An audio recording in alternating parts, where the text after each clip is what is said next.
2020 సంవత్సరంలో బుయాన్ గారు ఇచ్చినటువంటి ఆర్డర్లో మీరు ఎంక్రోచ్మెంట్ తీసేయాలి, చెరువులను కాపాడాలి, కానీ లార్జ్ మెంబర్ పీపుల్స్కి ఇబ్బంది అవుతుంది కాబట్టి ఒకవేళ మీరు వాళ్ళని తీసేయాలన్నప్పుడు గవర్నమెంట్ బాధ్యత వాళ్ళకు ఆల్టర్నేట్గా వేరే నివాస గృహాలను ఏర్పాటు చేసి వాళ్ళని అల్లకు షిఫ్ట్ చేసి దాని తర్వాత వీటిని కొలగొట్టాలని చెప్పాడు.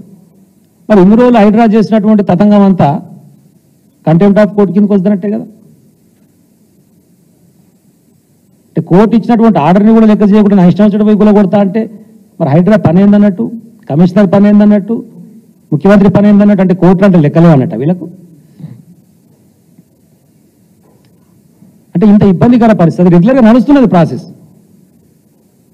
ఈ ఫిక్సేషన్ ఇక్కడ పక్కనేమో ఇల్లీగల్ ఎంక్రోచ్మెంట్స్, దీనికి సంబంధించిందేమో వాళ్ళకి ఆల్టర్నేట్ అరేంజ్మెంట్స్ చేయకుండా వాళ్ళని తీసేయొద్దనేటువంటి ఆర్డరే ఇచ్చింది. ఆ కేసు కంటిన్యూ నడుస్తుంది, ఇంకా ఫైనల్ ఆర్డర్ రాలే. ఫైనల్ ఆర్డర్ రానంత కాలం ఇప్పుడు ఇచ్చినటువంటి ఆర్డర్ ఫోర్స్లోనే ఉంటుంది.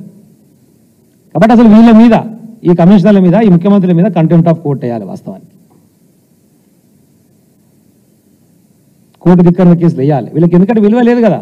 కోర్టుల మీద ఇష్టం వచ్చినట్టు మాట్లాడతారు కదా. ఆల్రెడీ సుప్రీంకోర్టు కూడా ఇప్పుడు ముఖ్యమంత్రికి నోటీసులు జారీ చేసింది కదా. బట్ ఇక్కడ జరుగుతున్నది అదే. ఇది ఇల్లీగల్ ఎంక్రోచ్మెంట్స్, పేదలకు సంబంధించినటువంటి, దానికి సంబంధించినటువంటి రిలీఫ్కి సంబంధించినటువంటి ఆర్డర్.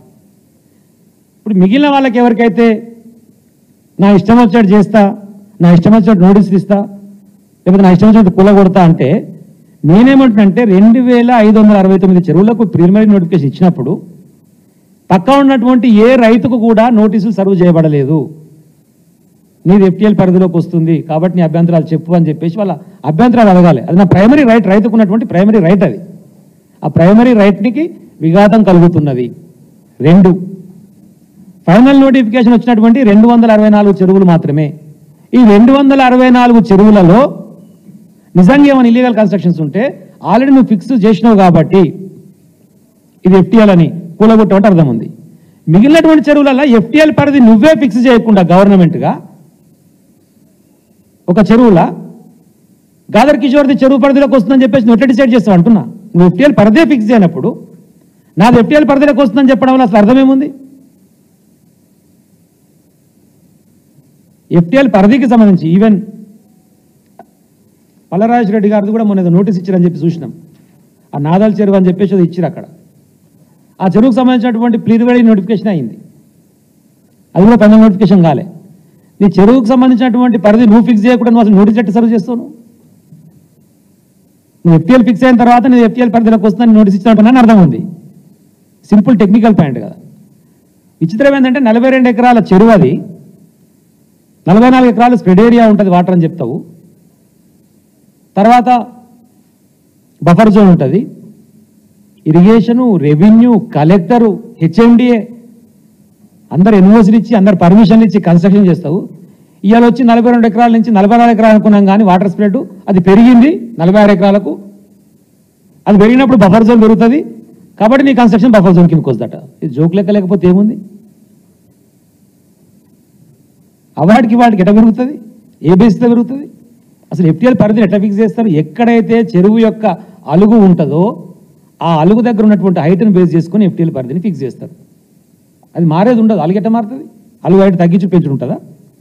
ఒకసారి పెరుగుడు ఒకసారి తగ్గు ఉండదు. టెక్నికల్గా అది సాధ్యం కాదు. అంటే ఇక్కడ కనపడుతుంది ఏంటంటే రాజకీయపరమైనటువంటి కక్ష సాధింపు చర్యలలో భాగంగా హైడ్రాను వాడుకునే ప్రయత్నం చేస్తున్నాడు. ఇది మంచిది కాదు ముఖ్యమంత్రి గారు అని చెప్తుంది.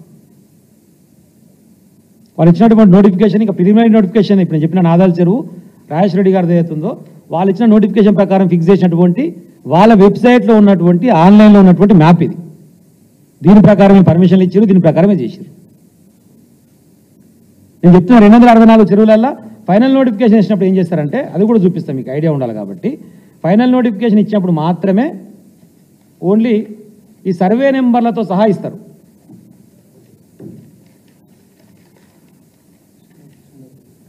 చిన్నగుండ గారు ఒకటి ఫైనల్ నోటిఫికేషన్ అయిపోయినటువంటి 264 చెరువులకు ఏ సర్వే నెంబర్లో ఎంత ఎఫ్టీఎల్ పరిధిలో ఉంది, ఏ సర్వే నెంబర్లో ఎంత బఫర్ జోన్ పరిధిలో ఉందన్నటువంటి క్లారిటీ ఇస్తారు. ఇవేవి ఫైనల్ నోటిఫికేషన్ కాకుండా చేసేటువంటి ప్రయత్నం ఎందుకు చేస్తున్నారు అంటున్నాం. ఇంకా ఇబ్బందికర పరిస్థితి ఏంటంటే హైకోర్టు ఇచ్చినటువంటి డైరెక్షన్స్ ప్రకారం ఆర్వీ కన్సల్టెంట్తోని ఈ చెరువులకు సంబంధించినటువంటి ఎక్స్పీరియల్ ఇప్పుడు ఏదైతే మనం ప్రిలిమినరీ నోటిఫికేషన్స్ ఫైనల్ నోటిఫికేషన్ ఇచ్చినామో ఆర్వీ కన్సల్టెంట్ ద్వారా వీటన్నిటి కూడా హద్దులు నిర్ణయించే ప్రయత్నం చేస్తారు. ఆర్వీ కన్సల్టెంట్ పెట్టినటువంటి ఎఫ్టీఎల్ పరిధిని బేస్ చేసుకొని పర్మిషన్కి పోతే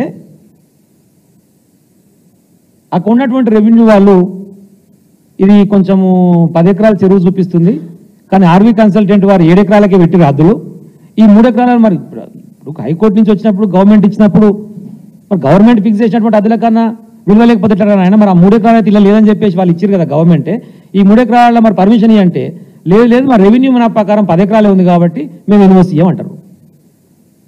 మరి రెవెన్యూలో 10 ఎకరాలు ఉంటుంది, ఇరిగేషన్లో ఒకలాగా ఉంటుంది, హైకోర్టు నుంచి ఇచ్చినటువంటి ప్రిలిమినరీ నోటిఫికేషన్లో ఆర్వీ కన్సల్టెంట్ ఇచ్చేది ఒకలాగా ఉంటుంది. మరి దేన్ని బేస్ చేసుకొని పోతుంది హైడ్రా అంటున్నా నేను. హైడ్రా దగ్గర ఉన్న మ్యాప్ ఏంది? మీకు కావాలంటే ఫైనల్ నోటిఫికేషన్స్ అన్నీ కంప్లీట్ అయిన తర్వాత వాటిని పెట్టుకొని ఏ సర్వే నెంబర్ ఎంత పోతుందని చెప్పేసి ఇంత క్లియర్గా ఫైనల్ నోటిఫికేషన్లో పెట్టేస్తారు. ఏ సర్వే నెంబర్ ఎంత పోతుంది అట్లా చేసుకున్న తర్వాత పోండి, ఏ అభ్యంతరం ఉన్నా దానికి ఇబ్బంది ఎవరికి లేదు. ఫైనల్ నోటిఫికేషన్ కాకముందుకే పోయి చేస్తున్నారు అన్నప్పుడు అందరికి కూడా అనుమానాలకు తావిస్తుంది. ప్రధానమైనటువంటిది ఈ పొంగులేటి శ్రీనివాసరెడ్డి గారు ఎందుకు గుల కొడతలేరు అని అడిగారు చాలామంది. దాని గురించి మాట్లాడరు. ఒక ఆయన జెర్సేపు ఏమో స్టే ఉందంటాడు, జెర్సేపు ఏమో దీని పరిధిలోకి వస్తలేదు అంటారు. అంటే ఎందుకు వస్తలేదు పరిధిలోకి అన్నారు. అంటే అప్పుడు ఇప్పుడు వాటర్ షెడ్ వాళ్ళు చేసినటువంటి ఎఫ్టీఎల్ పరిధి ప్రకారం వారిది ఎఫ్టీఎల్ పరిధిలోకి వస్తలేదు అంటారు. వాటర్ షెడ్ డిపార్ట్మెంట్, హైదరాబాద్ వాటర్ షెడ్కి సంబంధించిన డిపార్ట్మెంట్స్ అప్పుడు ఓ సర్వే చేసి ఆ గండిపేట హిమాయత్ సార్ కూడా వాళ్ళు కొన్ని ఫిక్స్ చేశారు కోఆర్డినేట్స్.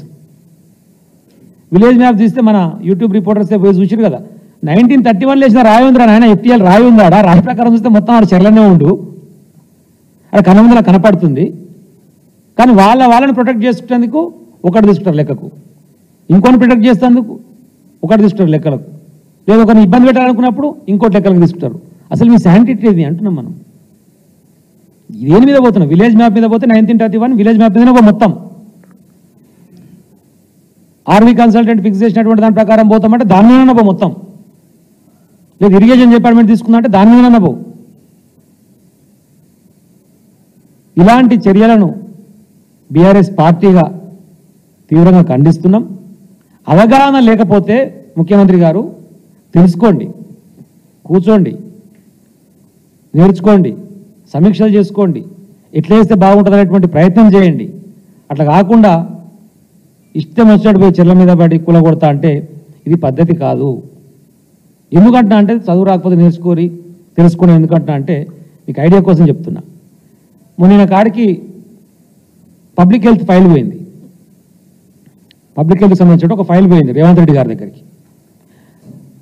పబ్లిక్ హెల్త్ పోతే ఎండాల్స్ చేసి పంపాలి సెక్రటరీకి.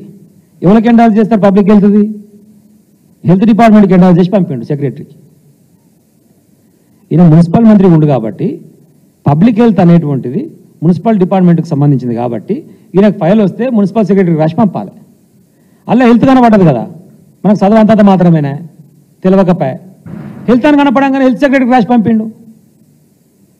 ఇంత చదువు వస్తుంది మన వాళ్ళకి, ఏం చేయాలిగా నేను? పబ్లిక్ హెల్త్ అని వచ్చినటువంటి ఫైలు కనీసం మున్సిపల్ డిపార్ట్మెంట్కి ఉంది కాబట్టి నాకు వచ్చింది ఫైలు, నా దగ్గరే మున్సిపల్ శాఖ ఉంది కాబట్టి ఇది మున్సిపల్ సెక్రటరీకి రాలనేటువంటి కనీసం సోలేని ఒక దౌర్భాగ్యపు చదువురాని ముఖ్యమంత్రి మాకున్నందుకు నిజంగా నేను సిగ్గుపడుతున్నా. ఇక పబ్లిక్ హెల్త్ ఫైల్ ఎవరికి రాయని తెలియనోనికి ఈ ఇరిగేషన్ డిపార్ట్మెంట్ మీద, ఈ షెర్ల మీద, కోట్లను ఉన్న కేసుల మీద ఏం సోయి ఉంటుంది, ఏం చదువు వస్తుంది, ఏం చర్యలు తీసుకుంటాడు, ఏం ఆశించగలుగుతాడు ఆయన నుంచి ఇంకా మంచిని? ఎవరు ప్రశ్నిస్తే వాడిని జైలు పెడతా, ఎవరు సోషల్ మీడియా పోస్ట్ పెడితే వాడి మీద కేసు పెడతా, రైతు బంధు ఇయ్యట్లేవని చెప్పేసి ధర్నా చేస్తా అంటే మా మీద దాడి, తుంగతుర్తి తిరుమలగిరి హెడ్ క్వార్టర్లో రాళ్ళు ఇచ్చేస్తాం, కోడిగుడ్లు ఇచ్చేస్తాం, బాంబులు ఇచ్చేస్తాం. ఇక్కడ ఒక జిఎంఓ పాయింట్, అక్కడ ఒక బిఎంఓ పాయింట్ మాకు లోకల్గా. ఏం చేయాలి? వరద బాధితులను పరామర్శించబోతామంటే ఆడ దాడి చేపిస్తాం. ఇది కాదు కదా ప్రజలు నీ నుంచి కోరుకున్నది. ప్రజలు ఎప్పుడైనా సరే అధికారాన్ని మ్యాండేట్ దేనికి ఇస్తారు నీకు? నువ్వు కొన్ని మేనిఫెస్టోలో చెప్పినప్పుడు, ప్రజల దగ్గరికి పోయినప్పుడు నువ్వు చెప్పిన అంశాలు నచ్చి ఓహో ఇవి చేస్తా అంటున్నాడు కదా అని చెప్పి నీకు మ్యాండేట్ ఇస్తారు. ఆ మ్యాండేట్ నువ్వు హైదరాబాద్ పెట్టి షెర్లలో ఇళ్ళను కూడా కొడతా, లేకపోతే అందరు ఇబ్బంది పెడతాను రాయలే, రాసుడే నీకు ఓటు ఎదురు వేయకపోరు. మరి అప్పుడు మ్యాండేట్ హైదరాబాద్ పెట్టమని ఇవ్వలే, నీకు మ్యాండేట్ ఇళ్ళను కూడా పెట్టమని ఇవ్వలే, మ్యాండేట్ పేదలను ఇబ్బంది పెట్టమని ఇవ్వలే. నువ్వు ఇచ్చిన 420 హామీలు 420 దొంగవని తెలవక నీకు ఇచ్చిన హామీలు ఏవైతున్నాయో ఆ హామీలు నెరవేర్చలేమని ఆశ కొద్ది ఇచ్చారు. ఇక్కడనేమో బుల్డోజర్ రాజకీయాలు. ఆ ఉత్తరప్రదేశ్ జరిగితేనేమో మీరు రాహుల్ గాంధీ పోయి ఏమంటాడు, ఈ తప్పు పెదవులు ఇల్లు జోలికి పోతుంటాడు. ఇక రేవంత్ రెడ్డిదేమో దొంగనీతి, ఆ నాయకుడు రాహుల్ గాంధీ ఏమో దొంగనీతి. కేంద్ర పార్టీగా ఒకటే నిర్ణయం ఉండాలి కదా అన్ని రాష్ట్రాల. మరి అక్కడ పోయి వ్యతిరేకిస్తావు ఎట్లా, ఇక్కడ నీ పార్టీ సమర్థించుకుంటూ పోతా ఉంటే నువ్వు దాన్ని సపోర్ట్ చేస్తావు ఎట్లా? కాబట్టి ఇలాంటి